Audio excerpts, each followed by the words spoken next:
Assalamualaikum warahmatullahi wabarakatuh.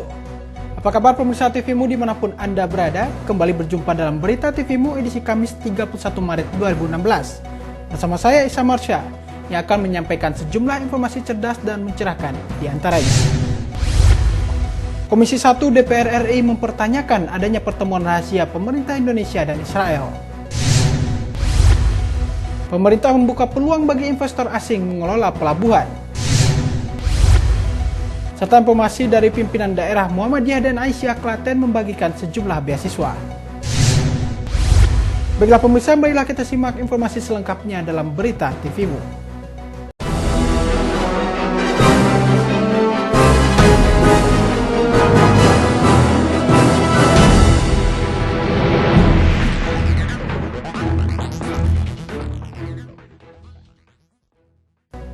Ya pemirsa, sejumlah petinggi Kementerian Koordinator Perekonomian menyambangi Komisi Pemberantasan Korupsi atau KPK.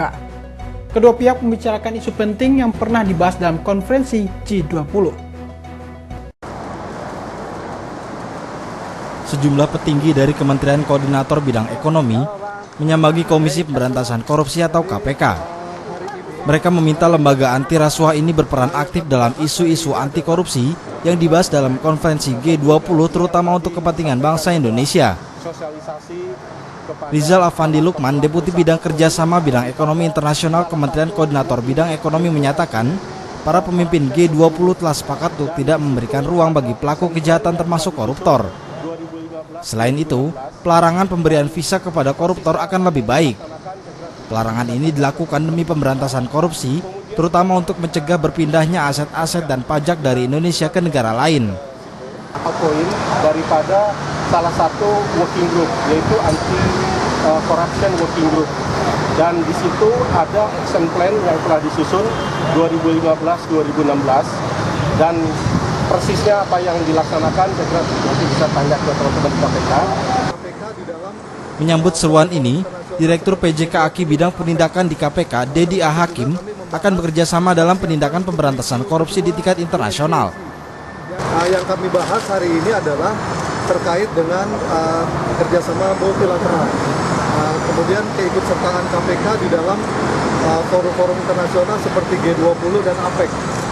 Termasuk juga kami membahas persiapan untuk review kedua UNCAC yang rencananya akan segera kita hadapi, dan kemudian kami dibantu oleh Kementerian Luar Negeri dan Kementerian Koordinator Bidang Perekonomian dalam persiapan-persiapan. Usaha ini sebagai tindak lanjut atas komitmen Indonesia dalam pertemuan G20 November lalu. Dalam pertemuan G20 ini, Presiden Jokowi mengangkat 4 isu utama. Salah satunya Indonesia mengapresiasi komitmen negara G20 atas kesepakatan The Organization for Economic Cooperation and Development atau OECD untuk menyisir praktik pelarian profit BEPS atau Base Erosion and Profit Shifting dan penghindaran pajak agresif dengan Automatic Exchange of Information atau pertukaran data pajak otomatis dengan negara lain. Dedi Musoni, TVMU memberitakan. Pemirsa, Menteri Pendayagunaan Aparatur Negara dan Reformasi Birokrasi atau Menpan RB Yudi Krisnandi melakukan inspeksi mendadak hampir di setiap ruang kerja pegawai di Ombudsman. Yudi mendorong lembaga ini bisa menjalin sinergi yang lebih kuat lagi dengan pemerintah. Menteri Pendayagunaan Aparatur Negara dan Reformasi Birokrasi Yudi Krisnandi mengunjungi gedung Ombudsman di Bilangan Kuningan, Jakarta Selatan. Yudi yang didampingi Kepala Ombudsman RI ini tak lupa menyalami para pegawai dan komisioner. Dari kunjungannya ini, Yudi memastikan jika ruang dan peralatan yang dimiliki Ombudsman sudah memadai. Menteri Pendayagunaan Aparatur Negara dan Reformasi Birokrasi Yudi Krisnandi meminta Ombudsman Republik Indonesia lebih bersinergi dengan pemerintah. Yudi menyebut Ombudsman harus lebih sering berkoordinasi dan melaporkan temuannya kepada pemerintah. Hal ini dikatakannya saat melakukan kunjungan di lembaga milik pemerintah. Yudi juga berpesan untuk setiap pelaporan harus segera ditindaklanjuti. Dan untuk penerima aduan ataupun pelaporan mesti harus bersikap ramah dan santun. Tidak hanya itu, Ombudsman perlu membenahi kinerja terutama dalam menindaklanjuti setiap laporan dari masyarakat, diantaranya dalam hal kecepatan, respon, dan pelayanan.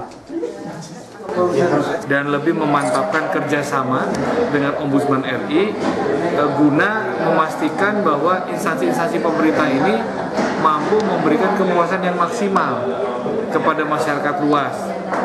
Lalu kemudian juga untuk menindaklanjuti seluruh atau sebagian besar temuan-temuan penting dari Ombudsman, dari pengaduan masyarakat untuk perbaikan-perbaikan pelayanan publik dari pemerintah kepada masyarakat.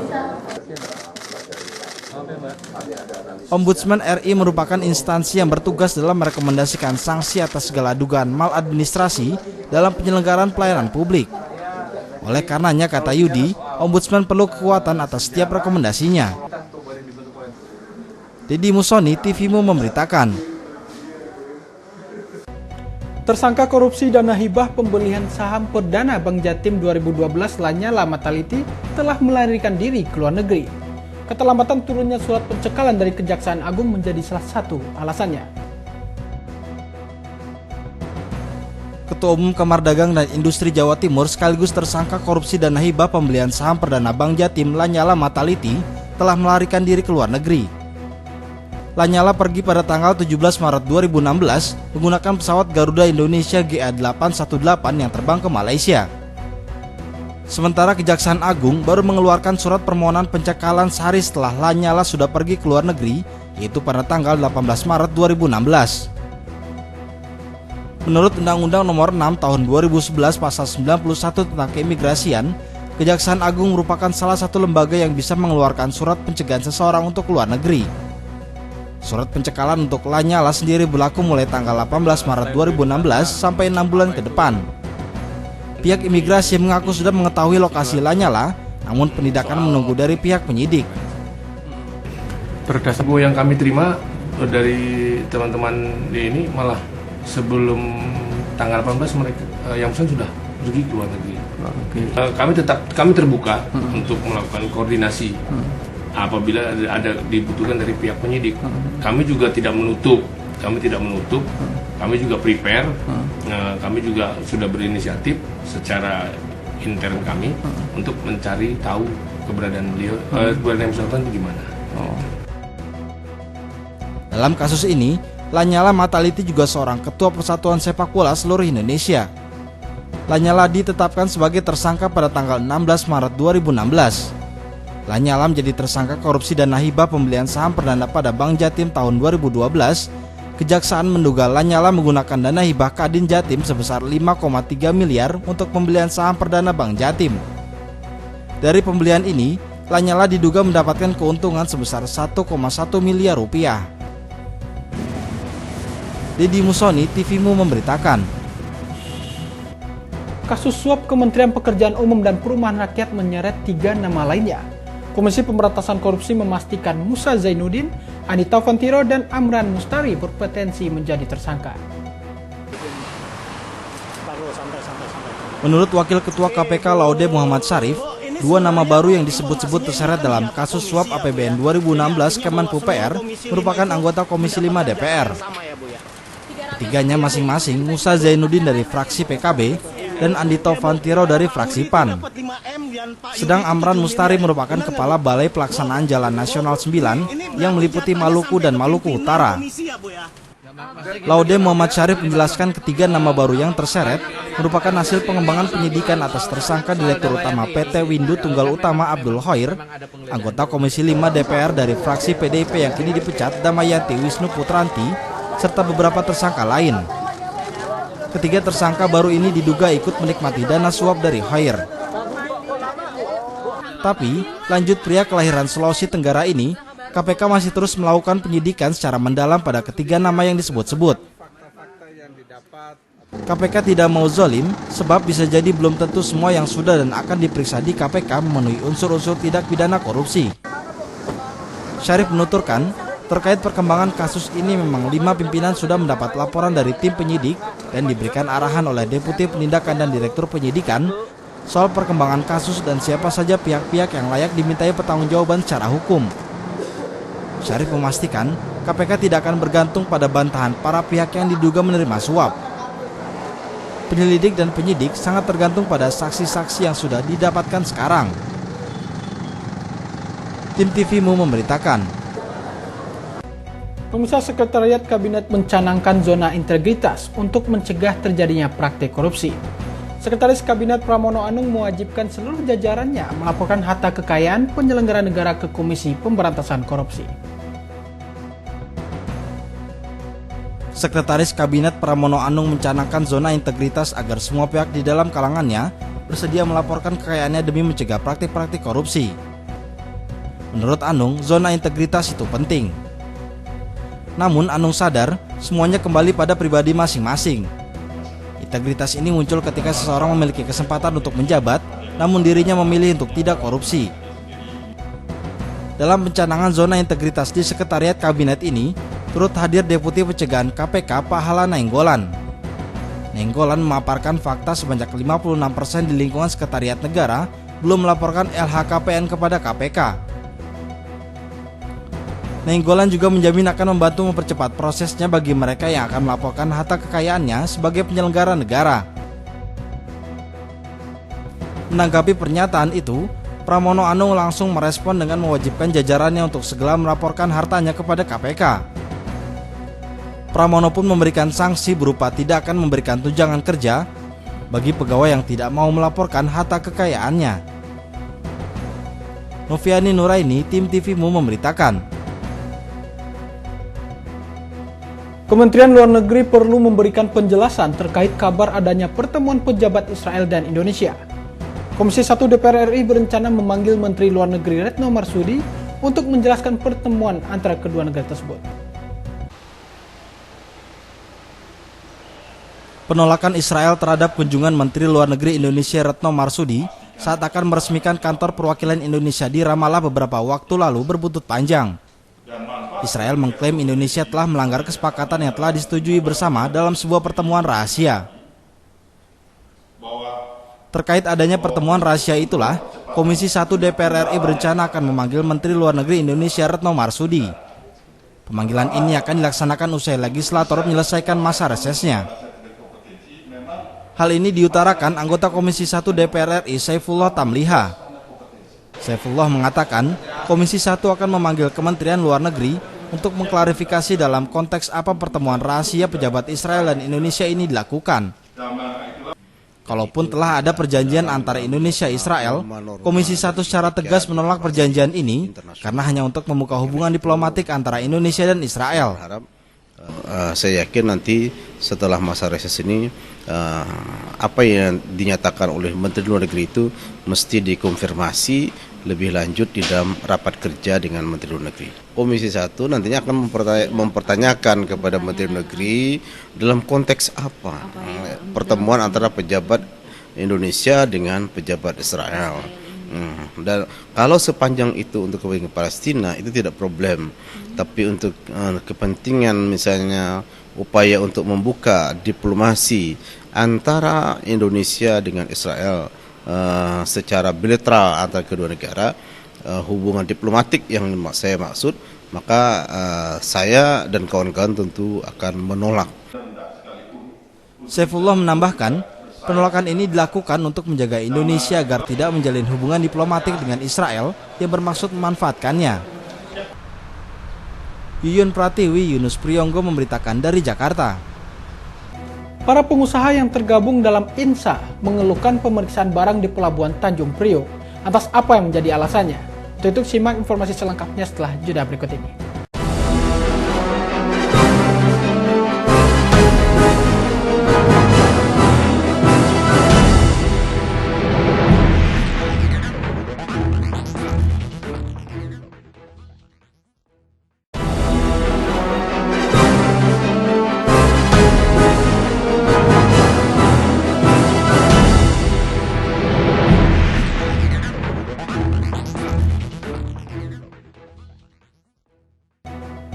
Ya pemirsa, Anda masih bersama kami dalam Berita TVMU.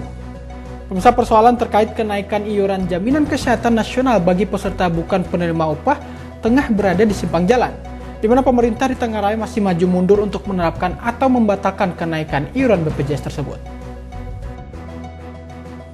Rencana semula kenaikan iuran berlaku mulai awal April 2016, namun karena dibanjiri protes, pemerintah maju mundur menerapkan atau membatalkannya. Gelombang protes pemberlakuan iuran baru bagi PBPU menuai protes berbagai kalangan, mulai dari pengusaha, pekerja, dan kalangan legislatif. Mereka menuntut peraturan Presiden nomor 19 tahun 2016 tentang perubahan kedua Perpres nomor 12 tahun 2014 tentang jaminan kesehatan. Kebijakan-kebijakan pemerintah justru membuat perusahaan di tanah air tak produktif dan tidak kompetitif, seperti adanya kebijakan kenaikan iuran BPJS dan biaya pelabuhan. Kondisi ini menyebabkan lambatnya pergerakan ekonomi di dalam negeri. Tim TVMU memberitakan, Kementerian Perhubungan membuka peluang swasta atau asing untuk ikut mengelola maupun mengembangkan pelabuhan di Indonesia. Menteri Ignatius Jonan berdalih pengembangan infrastruktur transportasi di Indonesia tak bisa cuma mengandalkan uang negara. menurut Jonan, membangun pelabuhan umum tantangannya harus ditenderkan meski tanahnya milik sendiri. Dan jika ingin dibangun pelabuhan sendiri, Jonan mempersilakannya setelah ada perjanjian konsesi. Selain itu, sambung Jonan, pihaknya juga akan menghitung investasinya dan proyeksi pendapatannya. Selanjutnya, kalau konsesi habis, Jonan menjelaskan pemerintah sudah memberikan insentif bagi investasi pelabuhan dengan kapasitas kepemilikan hingga 49%. Hal itu sama dengan status kepemilikan bandar udara. Jadi pelabuhan umum dan juga bandara, lanjut Jonan, boleh dikelola swasta yang telah mendapatkan izin asalkan ada masa konsesinya. Regulasi seperti ini berlaku di seluruh dunia. Jonan menegaskan kalau pemerintah membentuk badan usaha pengelola pelabuhan umum harus memiliki konsesi. Hal itu jadi jaminan pengembalian aset negara yang dikelola asing. Tim TVMU memberitakan, Pemirsa, Indonesia National Ship Owners Association atau INSA keluhkan skema proses pemeriksaan barang pada Pelabuhan Tanjung Priok. Permasalahan yang ada saat ini ditenggarai terkait persoalan muat kapal di pelabuhan serta terlalu rumitnya pemeriksaan barang dalam kontainer. Menurut Sekjen INSA Budi Halim, permasalahannya bukan di perizinan melainkan pada masalah kepercayaan.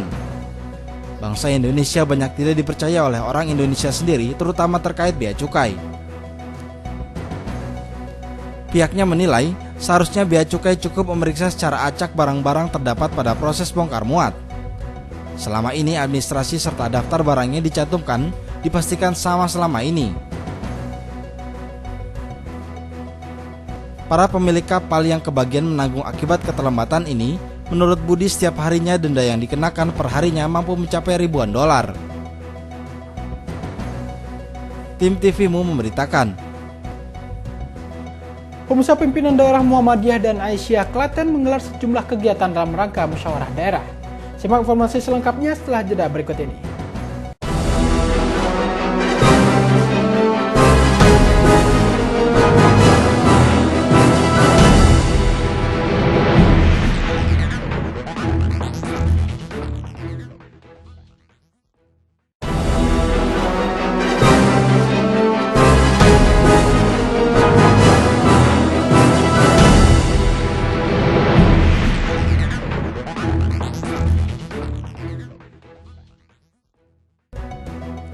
Ya pemirsa, terima kasih Anda masih bersama kami dalam Berita TVMU. Pimpinan daerah Muhammadiyah dan Aisyah Klaten menggelar musyawarah daerah di Jatinom, Klaten, Jawa Tengah. Kembali ke masjid menuju Klaten yang berkemajuan merupakan tema yang diangkat dalam musyawarah daerah Muhammadiyah kali ini. pimpinan daerah Muhammadiyah dan Aisyah Klaten menggelar musyawarah daerah di Kecamatan Jatinom, Klaten, Jawa Tengah.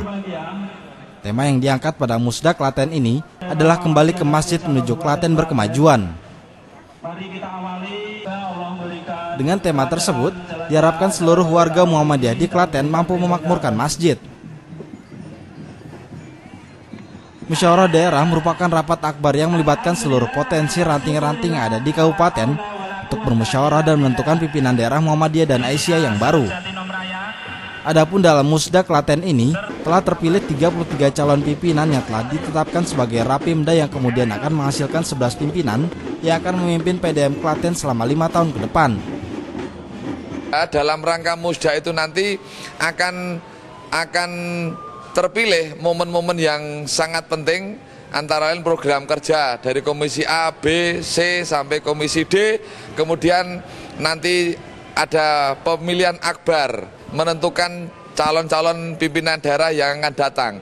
Ya insya Allah dari 4 kali Rapimda yang terakhir kemarin telah terpilih beberapa calon-calon pimpinan yang telah ditetapkan. Ada 33 calon pimpinan tetap yang besok akan terpilih 11 dari 33 calon itu yang akan mewakili dan duduk dalam jajaran pimpinan daerah periode Muktamar 47 5 tahun ke depan. Selanjutnya, Mustafa berharap calon yang terpilih nantinya akan membawa amanah Muhammadiyah yang didirikan Ahmad Dahlan dan bisa membawa Muhammadiyah ke depan kembali ke masjid menuju Klaten berkemajuan. Iswi Iswari Nilakandi, Asrul Sabtono memberitakan dari Yogyakarta. Pimpinan daerah Muhammadiyah Klaten, Jawa Tengah membagikan beasiswa pendidikan kepada 36 siswa di 18 ranting yang ada di Jatinom, Klaten. Pembagian beasiswa pendidikan dilakukan dalam rangka menyambut musyawarah daerah Muhammadiyah dan Aisyah Klaten, Jawa Tengah. Menyongsong musyawarah daerah Muhammadiyah dan Aisyah Klaten, Jawa Tengah, banyak kegiatan yang dilakukan mulai dari pawai ta'aruf, pembagian sembako dan pembagian beasiswa. Pembagian beasiswa ini ditujukan kepada para duafa terutama anak yatim yang tinggal di Panti Asuhan Muhammadiyah Klaten. Peserta penerima beasiswa berjumlah 36 siswa yang berasal dari 18 ranting. Tiap ranting mengirimkan 2 peserta untuk mendapat beasiswa dari berbagai jenjang pendidikan, baik SD, SMP, dan SMA. Tujuan dari pembagian beasiswa ini adalah untuk memberikan bantuan dana pendidikan agar anak yatim dapat melanjutkan sekolah. Selanjutnya, Mulyono berharap siswa yang diberikan dana bantuan dapat melanjutkan sekolah dan sukses sesuai dengan cita-cita Muhammadiyah, yaitu menciptakan anak-anak yang sukses agama, dunia, dan akhirat. Kita mengharapkan ini pada siswa-siswa yang diberikan bantuan supaya dapat melanjutkan sekolah dengan sukses. Ini supaya menjadi kader-kader Muhammadiyah yang akan datang, supaya menjadi orang yang sukses baik agama, dunia, dan masyarakat. Total jumlah beasiswa yang diberikan PDM Klaten yaitu sebesar Rp10.800.000. Iswi Iswari Nilakandi, Asrul Sabtono memberitakan dari Yogyakarta. Selain membagikan beasiswa pemirsa dalam rangka Musda atau Musyawarah Daerah Pimpinan Daerah Muhammadiyah dan Aisyah Klaten, Jawa Tengah, panitia Musda juga membagikan 1.000 sembako yang akan didistribusikan langsung ke tiap ranting yang ada di Jatinom Raya, Klaten, Jawa Tengah. Panitia Musyawarah Daerah Pimpinan Daerah Muhammadiyah dan Aisyah Klaten, Jawa Tengah membagikan 1.000 sembako dalam rangka memeriahkan Musda Klaten. Pengumpulan sembako ini atas bantuan dari donatur dan agnia yang ada di Jatinom dan sekitarnya yang kemudian akan langsung didistribusikan ke seluruh ranting yang ada di Jatinom Raya, Klaten. Sasaran penerima sembako adalah seluruh duafa Jatinom Raya. Dengan diadakannya pembagian 1.000 sembako ini, diharapkan semarak Musda di Jatinom akan semakin dikenal dan dirasakan kebermanfaatannya. Arena lokasi persiapan pembagian paket sembako. Kegiatan ini akan kami bagikan kepada seluruh duafa yang ada di Kecamatan Jatinom. Mudah-mudahan dengan diadakannya pembagian sembako ini, Semarak Musda akan lebih dikenal, Semarak Musda akan lebih berkembang, sehingga keberadaan Muhammadiyah di Jatinom akan lebih dikenal dan bisa dirasakan manfaatnya oleh masyarakat Jatinom. Selanjutnya Ali menambahkan, selain dalam rangka menyemarakan Musda, pembagian sembako ini juga sebagai penyampaian aspirasi dari pimpinan daerah Muhammadiyah Klaten. Iswi Iswari Nilakandi, Asrul Sabtono memberitakan dari Yogyakarta. Ya pemirsa, rangkaian berita tadi sekaligus menutup perjumpaan kita kali ini.